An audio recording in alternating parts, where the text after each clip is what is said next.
This is the Aston Martin DB12, the follow-up to the DB11. According to Aston Martin, it's not a supercar and not a Grand Tourer. With this, they claim to have invented an entirely new category, the Super Tourer. Generally, it's best to rise above all of that marketing nonsense, but let's give Aston Martin the benefit of the doubt, shall we, and look at some definitions. Now, according to the dictionary, a supercar is a car that's very fast and unusual or rare, and I guess the DB12 does tick that box.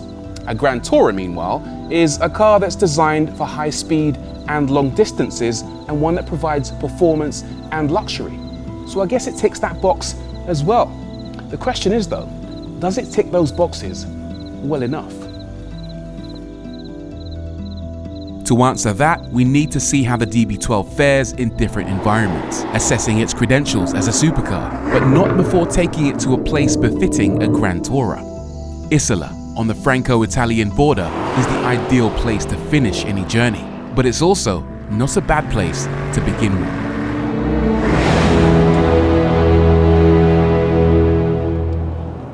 Wow, what a place to drive any car, let alone the brand new Aston Martin DB12. This is stunning. What makes it so special? Well, the powertrain has a lot to say for that. It is the tried and trusted 4-litre bi-turbo V8. It's not a V12, despite what's in the name, and it makes extraordinary power, 680 PS and 800 Newton meters of torque. So it's got a lot more grunt than a lot of its direct rivals. Those numbers equate to a 3.5 second 0 to 62 time, a top speed of 202 miles an hour, and a 1,685 kilogram dry weight. Very good numbers for any GT. What are my first impressions? Well, whenever you get into any new car, especially an expensive one, it's natural instinct to try and work out whether the thing's worth all the money that it costs, especially one that costs damn near £200,000. Sometimes it can take quite a while before you reach that conclusion, but in this car, I've reached it pretty quickly. Yeah, it's worth it. This car makes you feel very special from the moment you get inside. I love the way this thing goes down the road. Credit to the DB12's new suspension, which allows for a 500% increase in bandwidth over the DB11, meaning the difference between the softest and hardest modes is wider than ever. Turn this central knob and you have access to Wet, GT, Sport and Sport Plus drive modes, with each one feeling different to the last. Very firm in Sport Plus, yet on par with a lot of family cars in the GT setting. In terms of seats, well, you get a choice of 3 in the DB12. First of all, there are carbon buckets, which are the most extreme. There are also comfort seats, maybe best suited for people with dodgy backs. And then there are the seats that I would call the Goldilocks option, the sport seats, which are fitted to this car. And they are very, very nice. They strike a really good balance between support and comfort. It's also pretty quiet in here.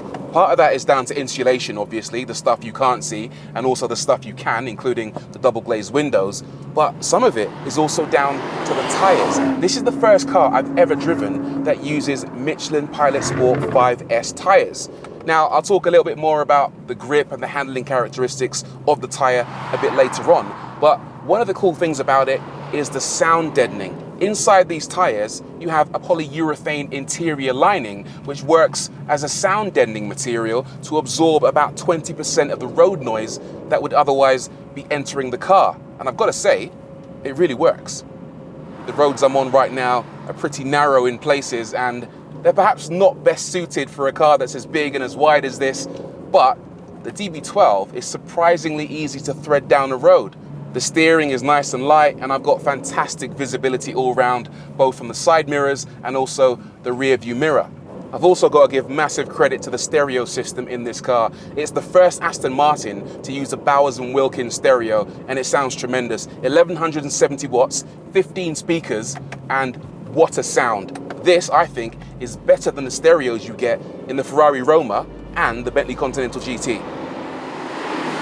So it passes the test as a Grand Tourer, but high on the agenda for any Aston Martin is appearance. And importantly, it looks like they've improved on the slightly divisive DB11. Bold and assertive were the keywords here, with a larger grille allowing 56% more cold air into its radiators. The centrally mounted bonnet vents placed above the twin turbos allow hot air to escape. The car has a wider stance than before, 5mm at the front and 22mm at the rear, with more rounded, muscular surfacing. It rides on a choice of 3 21-inch forged machined alloys, including these bronze items. The side strakes are now bigger and deeper, sucking air out of the wheel arches to allow for less pitch under braking, while the side mirrors are smaller but appear larger thanks to frameless glass. The whole thing rides on an updated chassis with an aluminium structure that received a 7% increase in torsional stiffness thanks to an engine cross brace and new front and rear undertrays, giving improvements in suspension performance and refinement. But Aston Martin didn't stop there.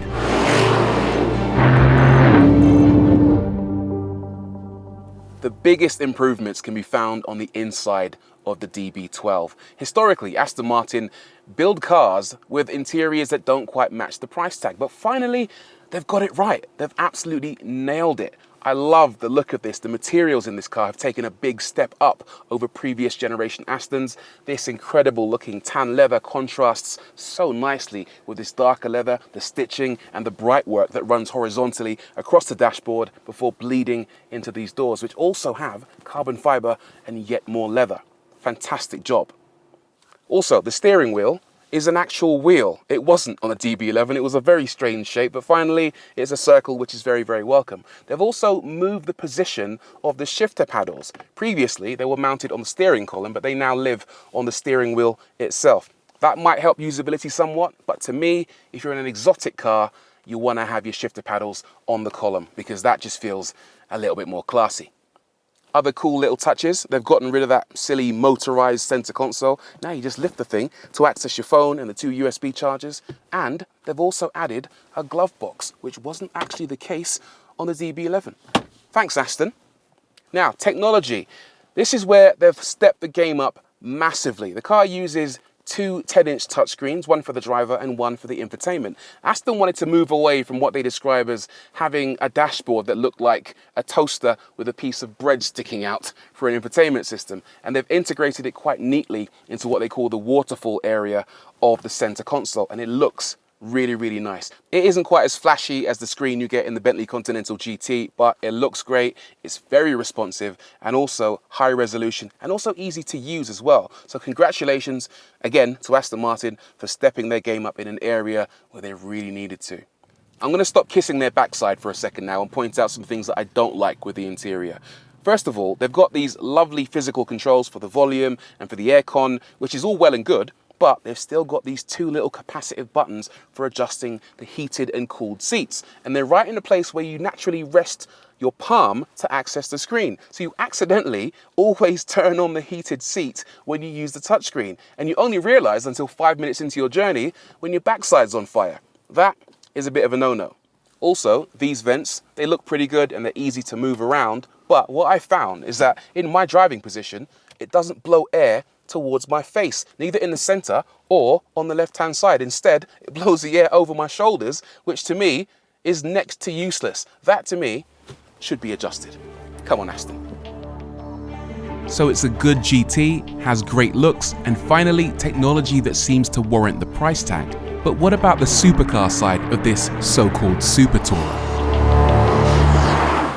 The reality is that most Grand Tourers aren't very good sports cars. They look the part, they sound the part, but they're just not optimized for performance driving. But Aston Martin say this is the most dynamic DB they've ever built. And you know what? It might have a point. It's a lot of fun when you're pushing on. First of all, the steering, which is actually quite light and easy to use when driving slowly, is really engaging when you're going quicker. It's not quite as fast and as sharp as, say, a Ferrari Roma, but equally it's not quite as slow and maybe ponderous is the wrong word as a Continental GT. It's kind of somewhere in the middle. They also use a non-isolated steering column in order to channel some of that feedback from the wheel into the rim so the driver feels more engaged. And it does actually work. You can really feel when the front wheels start to lose traction, and the car itself feels surprisingly involving as a whole. Let's chuck it into a bend, see how playful it is. Wow, Do you know what? It's not inherently a tail-happy car. You have to commit to it, but once you do, it really does like to play. Yes. In terms of brakes, you get cast iron discs as standard, 400 millimeters up front, 360 at the rear, with a set of optional carbon ceramics, which are actually fitted to this car, and they do a great job. I always say the sign of great brakes is when you panic slightly going into a braking zone thinking, uh-oh, I'm not gonna make it here. You press a bit harder and they give you more stopping power, and that's what these do. The power is obviously front and center, still a 4-litre twin turbo V8, but with modified cam profiles and bigger turbos, and of course more air in the system to give it more power. And it really does go. 0 to 62 in 3.5 seconds, and so much torque in the middle. Great sound too. One slight problem though is the turbo lag. Watch this, I'll slow it right down. First gear, floor it, nothing, nothing, nothing, nothing, bang. 4,000 RPM is where the car comes alive. Slightly frustrating, but you can drive around it. You just got to keep it lit. It's very agile. The DB12 reacts to direction changes well, and it's easy to settle into a rhythm with this car as it flows along the road.